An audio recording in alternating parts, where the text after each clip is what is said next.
What remains of a soldier when the battle is over? Not his shield, not his sword, only his story and the silence he leaves behind. Cinema has taught us that war ends with an epic victory. But for Roman soldiers, the real ending came later, when the dust settled and the echoes of screams faded away. Imagine being there. The air thick with smoke, the ground covered with broken shields and bodies that, just yesterday, were your comrades. There is no glory, no music, only the task of finding your own, alive or dead. But what happened next? Who collected their bodies? Who delivered the news to their families? And how did Rome remember them?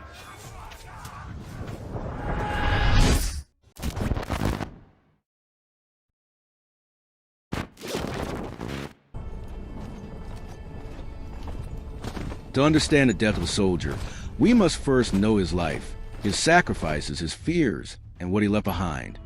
The journey of a Roman soldier began long before battle, even before wielding a sword. It started at home, in a society that glorified bravery and service.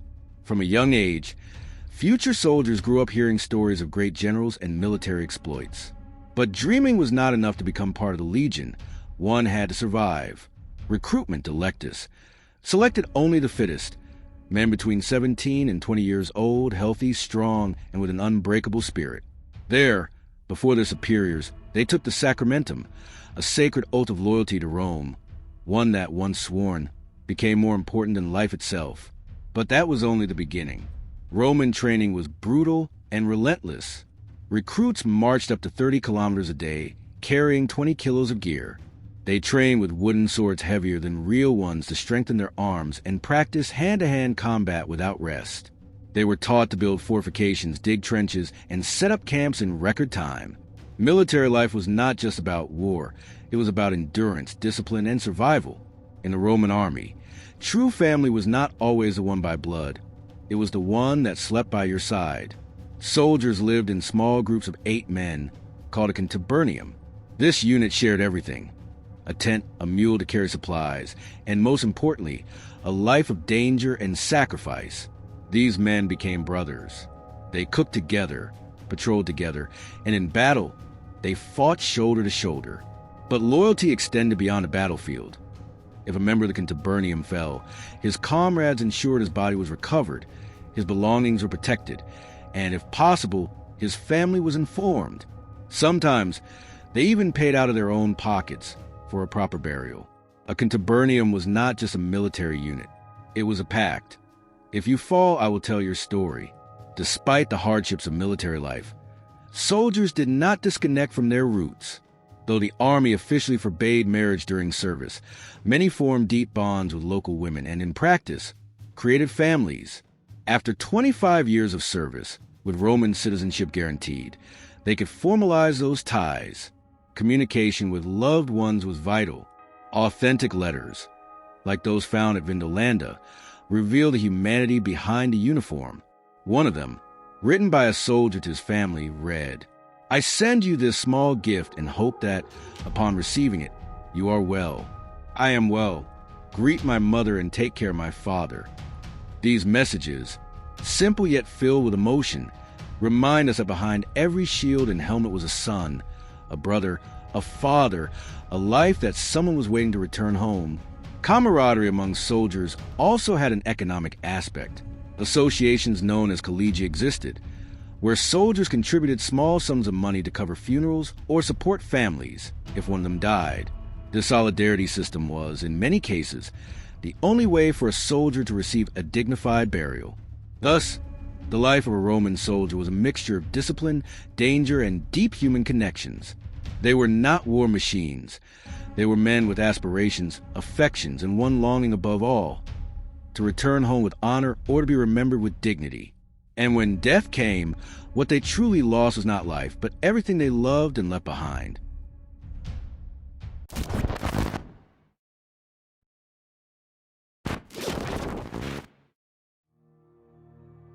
On the battlefield, death was swift for some and agonizing for others. But beyond the combat, a soldier's death was the beginning of a ritual, a process marked by duty, grief, and remembrance. In battle, order and discipline clash with chaos, and the instincts survive. The roar of swords, the crash of shields, and the screams of agony created a symphony of violence. Soldiers fought not only against the enemy, but against fear itself. Many died instantly, pierced by spears or swords. But others lay wounded on the ground, agonizing, waiting for help that rarely arrived. Roman chronicles, such as those of Livy and Tacitus, describe battlefields where the groans of the dying and the stench of blood linger in the air for days. Amid this horror, a phenomenon occurred that we now call empathetic collapse. Faced with so much death, the human brain becomes desensitized. A single corpse is a tragedy. 100 are just part of the landscape. But for soldiers, everybody had to face a name and a story. After the battle, the priority was clear: tending to the wounded. The Roman army had an advanced medical system for its time. The injured were taken to field hospitals, valetudinaria, built within the forts.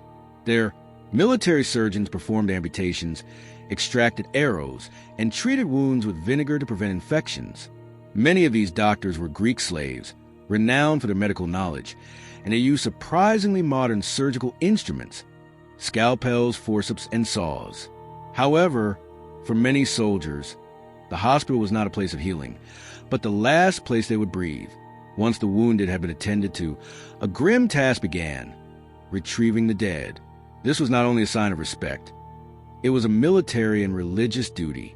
According to Roman tradition, leaving a corpse unburied was a sacrilege, as it prevented the soul from crossing into the afterlife. To identify soldiers, small lead plaques called signaculum were used, similar to modern military dog tags.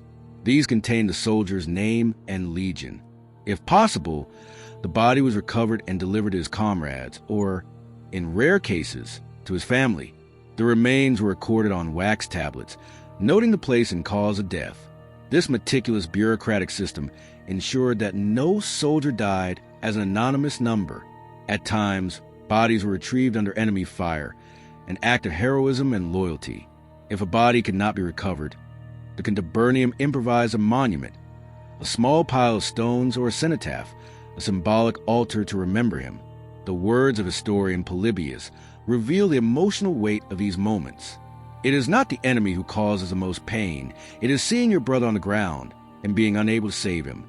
With the battlefield cleared and the dead counted, only emptiness remained, a silence heavier than the noise of war.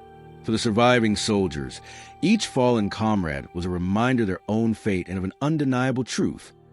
In war, death was the only certainty. And yet, for the Roman soldier, death was not the end. It was the beginning of his journey into eternal memory.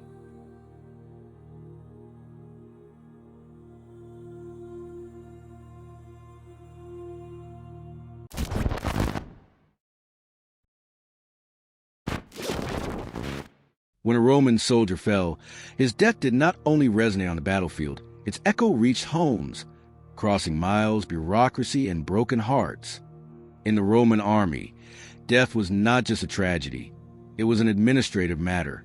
Rome, with its complex bureaucratic network, had protocols to record and communicate every loss. First, the fallen soldier's name was inscribed on wax tablets or papyrus, noting his unit, date, and cause of death. These records were sent to the headquarters, where they were archived in registers known as libri mortuorum. Then came the notification.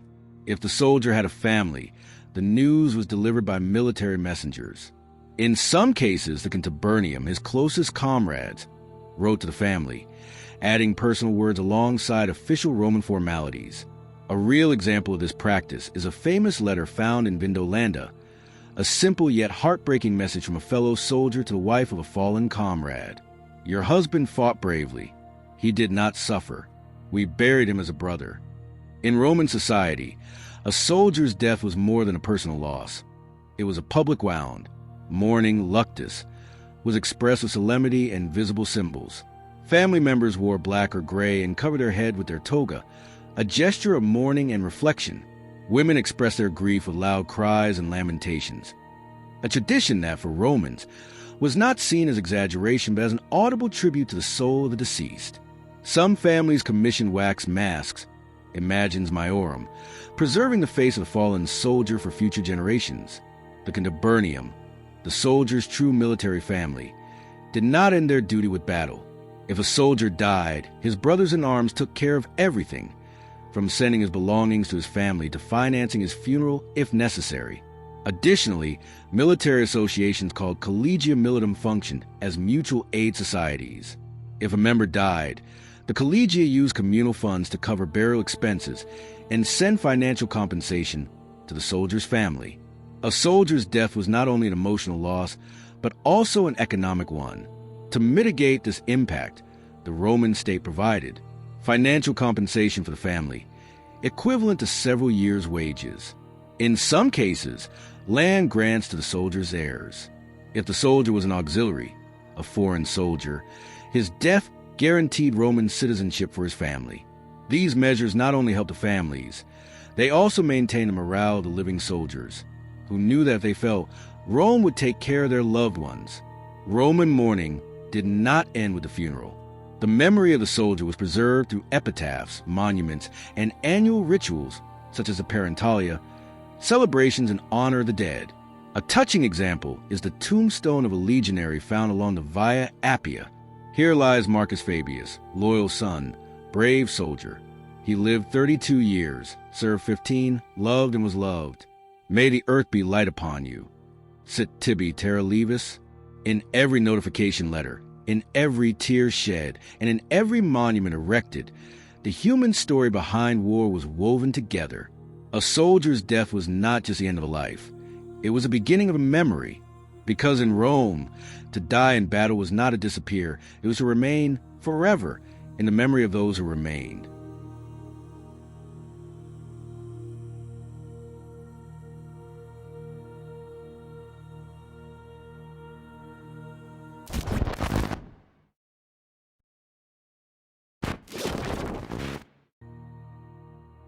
For the Romans, death was not the end, it was a passage into eternal memory. But to cross that threshold, one final ritual was needed: the funeral. The funerals of Roman soldiers were solemn ceremonies filled with symbolism, designed to guide the soul manes to the afterlife and preserve the honor of the fallen before their comrades and gods. Depending on rank and circumstances, funerals could range from simple acts to elaborate military processions. A solemn march accompanied by the music of trumpets and horns, tubi, as comrades carried the body wrapped in his military cloak. The soldier's equipment, his shield and gladius, was placed upon his coffin as a symbol of his service. A public tribute where an officer or fellow soldier recounted his deeds, bravery, and loyalty. In Rome, cremation was the most common practice, especially among the legions. The body was placed on a funeral pyre, ragus, and his most treasured belongings, such as coins or amulets, were burned alongside him. Afterward, the ashes were collected in an urn, which could be simple or richly decorated depending on the soldier's rank. However, in the provinces or during campaigns, burial and inhumation was more common. Graves were marked with steels or tombstones, some simple, others inscribed with moving epitaphs. One such epitaph, found in Britain, reads, "Here lies Gaius Valerius, legionary. His sword served Rome, his heart served his family. May the gods guide him." For soldiers who fell far from home, collective monuments known as cenotaphs were erected. These structures did not hold bodies, only names, and for Rome, names meant immortality. At home, families built household altars, lararia, where wax masks, imagined, were kept and offerings of flowers, wine, and food were made during the parentalia, festivals dedicated to the dead. Roman tombstones were not just stone, they were voices speaking through time. Many epitaphs began with the phrase dis manibus, to the divine spirits, a dedication to the immortal soul of the deceased. Some contained warnings, such as one found in catacombs. "Traveler, stop and read. I was as you are, you will be as I am. Live well, for life is short and memory eternal." For the Romans, death was not an end but a transition. They believed that the anima, soul, descended into the underworld ruled by Pluto, but their manes essence remained among the living as long as they were remembered and honored. There was a deep fear of becoming a lemur, a wandering spirit condemned to oblivion. This is why funerals were more than tradition. They were a sacred duty to protect the soldier's soul and to keep his memory alive. Soldiers who died in acts of heroism received special funerals, often funded by the commanders or the legion itself. In such cases, civic crowns, one of the highest honors, were awarded to their families. Their names were inscribed on public monuments or commemorative columns. If they fell in historic battles, their memory lived on in the speeches of future generations. There was not always time for full rituals. During urgent campaigns, mass burials were conducted, and if the enemy pressed, bodies might be burned together in large pyres. Yet even in these moments, sacred words were spoken and a moment of silence was observed. In extreme cases, comrades would collect a handful of earth from the place where the soldier had fallen and send it to his family, so they had something to bury. In Rome, a soldier's death was not the end. It was the beginning of his legacy. His name could inspire new generations of recruits. His sacrifice became an example and his tombstone a lesson. As the poet Lucan wrote, "No man dies if his memory lives on."